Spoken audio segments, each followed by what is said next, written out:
Shumë është aktuale tema e diellës në Shqipëri, për shkak të arsyetimit se do pastrohet korrupsioni. A mundet AI-ja të pastrojë korrupsionin në institucion?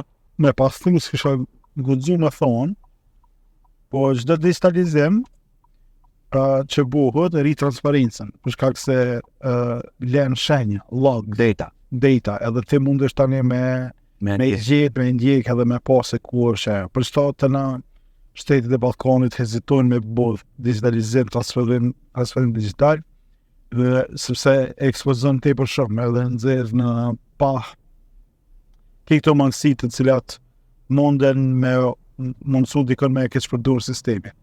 Po diella në këtë rast, unë mendoj që Edi Rama e ka kështu pjesë përbërëse të identitetit të tij, këtë pjesën e vizionarit që sheh pak më larg dhe merr vendime që jo domosdoshmërisht duhet më konë 100% të definuar.